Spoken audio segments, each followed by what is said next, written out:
Well, hello there. I'm Rafael di Furia, back at it again on another Friday night here on Piazza San Marco in Venice, of all places. I mean, if you don't believe me, just look over there. Anyway, today I am here recording a video, which is probably going to get posted before this one comes out. But I got a question, or not a question, a comment on one of my recent posts that has had me thinking for a while, and I've really been wanting to respond to this, and in some ways I couldn't help but think that maybe a place like Venice, and especially here, might be almost an appropriate place to actually respond to. And originally I went to another place, but they were playing music, and the price just for sitting, plus a tiramisu, plus water, plus you have to pay for the orchestra, it's 28 euros. I'm like, ugh. I'm embarrassed to say I did it, but it was too loud over there and I really wanted to record an episode, so I decided to come someplace that was a little bit quieter. I'm in Italy. I'm drinking tea. Deal with it. But there's a lot of things in Italy that on the outside things look amazing, and when you have to look a little bit closer, great time for that to happen. Exactly what I'm saying about looking a little bit closer. What timing, what impeccable timing. That things aren't necessarily perfect, even though they may look like it on the outside. And so there was a comment that kind of sums this up a little bit, and user Stefania V left a comment on a video. I wish I knew which video that this was. I just remember taking a screenshot of it because I thought it was such an important topic to talk about. I'm going to read through the whole thing because it really is it's a really interesting point of view. It seems as though this person is Italian, and what they said was that they're so disappointed, freaking angry, and going to tell you why. Their country is looking for people who are retired, trying to sell houses for €1. And it's not trying to make this country a comfortable place where to live and work for young people. And that's a very good point. Granted, in these €1 homes, these are places that a lot of young people wouldn't be interested in anyway, just because of their location. And these €1 homes rarely ever end up being just only €1. There's an extra cost that goes on top. But just to read the rest of this, there are people who are owners of working places and they just want to give a low salary to their employees. And this is actually touches on a huge problem that we see here in Italy, that there are employers, based on the way that the system works here in Italy, that they only are willing to take a person on temporarily, because if they take them on past a certain amount of time, that means that they become liable to pay all kinds of taxes and social security and all kinds of fees that for a small business owner are very understandably difficult to take on. A lot of people do put this on the owners of the business, saying that, like, oh my gosh, look at these evil business owners and what they're doing, trying to take advantage of the workers. And the thing is, it's not, I would argue that that may not actually be the case, that it's a symptom of a greater problem. But going back to what this comment, with a low salary, they're going to live with their parents and not going to try to find a house for themselves, because they won't be able to do that. And this is true, that here in Italy, if you are earning like a average income, it can be difficult in most places and afford your day-to-day cost of living, and especially when you add in children on top of that. I mean, it really is unfortunate, like that. The cost of living versus how much you earn. Yeah, fine, like maybe your cost of living will be overall less here, but for the people who are from here, that cost of living in comparison to what they're earning, depending on where you are. I'm not going to say this is everybody. This is not everybody's situation, but this is the situation that a lot of people are in, that the numbers don't quite match up. And clearly, Italy is not the only place in the world that even has this issue. But let's look at a place like Mestre, just outside of Venice, where I am right now.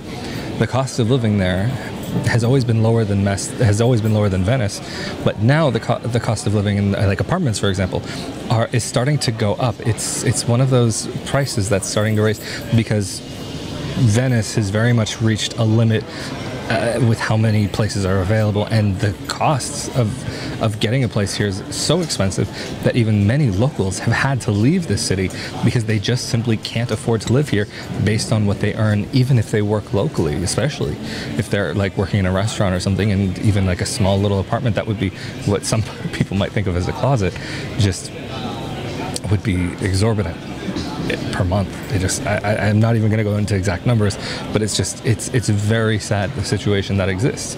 But again, this is not something unique to Venice, but you see the situation a little bit more once you start peeling back the tourist layers of this beautiful city, because it is really a beautiful place. And also keep in mind, I am slightly paraphrasing here and correcting some of the grammar mistakes, but basically everything is in line with what this person said. But going back to what they said, there isn't the politicians here in Italy say that few people actually try to have a family with children, and you know what, there isn't the money to have babies. Obviously there are young and not that young people who want to move abroad because it's impossible living here. And this is kind of going back to what I was saying before, that like the cost of living and cost of living with children here, especially if you're from here, and earning kind of an average income, is pricey. And especially because in Italy you have so many people that are very highly qualified with amazing educations, and even doctors that end up having to leave the country because what they can earn abroad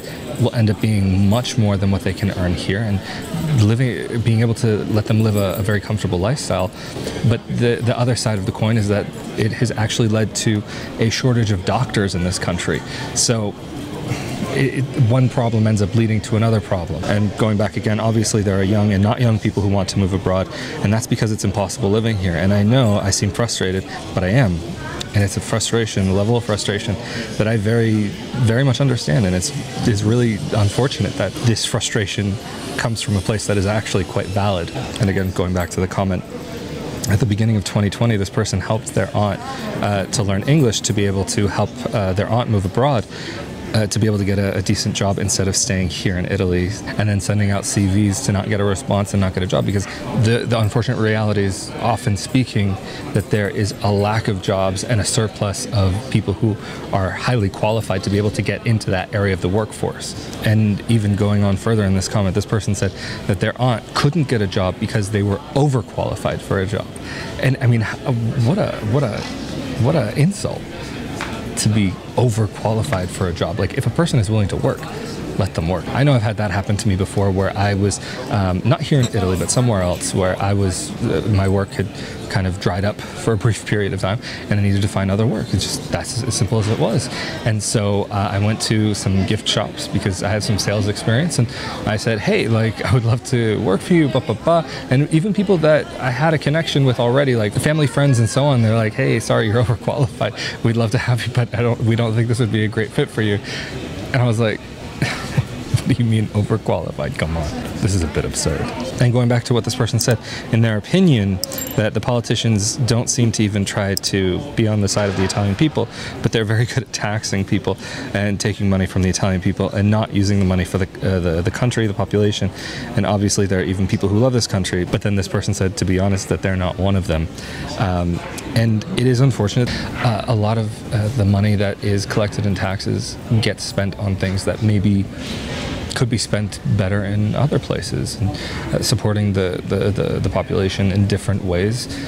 But even then, like, you go to a place, I keep using this example of some of the highways in Sicily, that they have potholes and just that are massive. Or even like in Sicily, like being there and seeing like cracks in the highway that were like, one side of the street was like a couple feet higher than the other side, and it was meant to be a flat road. Like, it wasn't meant to be like separated like that because it was even in one lane.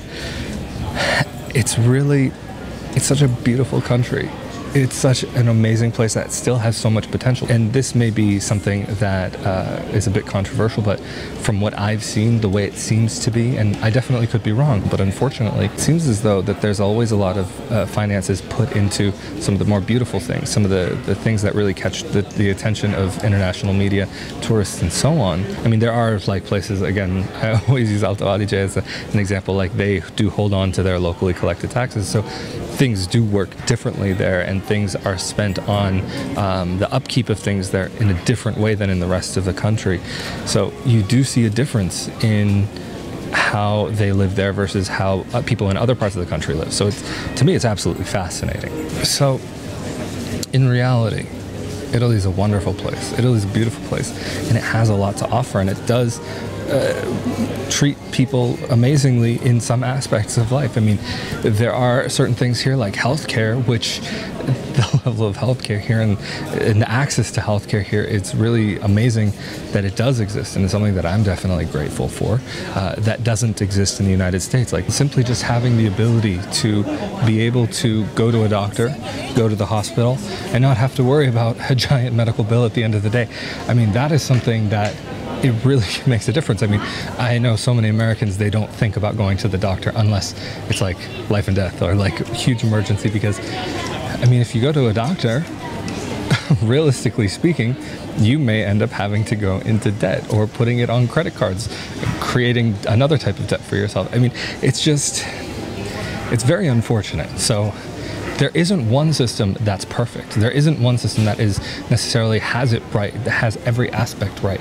There are certain aspects which are, I would say, definitely better in the US, and some aspects that are definitely better here in Italy. And if you want to build a business in the United States, especially a small business at the very early stages, in my opinion, it's easier in the United States. There are less hurdles that you have to jump over. And in Italy, I would argue it's a little bit of a different story here.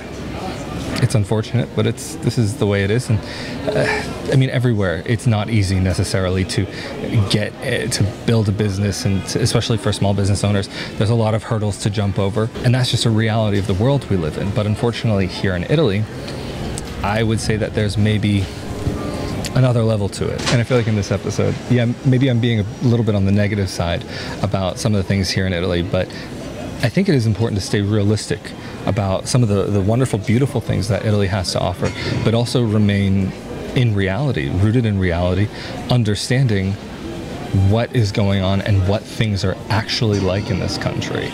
Because at the end of the day, you have to take the good with the bad with the good. Everything has to balance out when it's all said and done. And for me personally, yeah, there are times that I do get very frustrated here, but I would say for the most part, it's been worth it. And I'm very glad to be here. I mean, like a city like this and views like this are practically in my backyard. I mean, less than an hour away. I mean, okay, fine. From train station to train station, for me to actually get here, let's say an hour and a half, 2 hours, if I'm walking from the train station here in Venice to this piazza. But stuff like this is accessible here.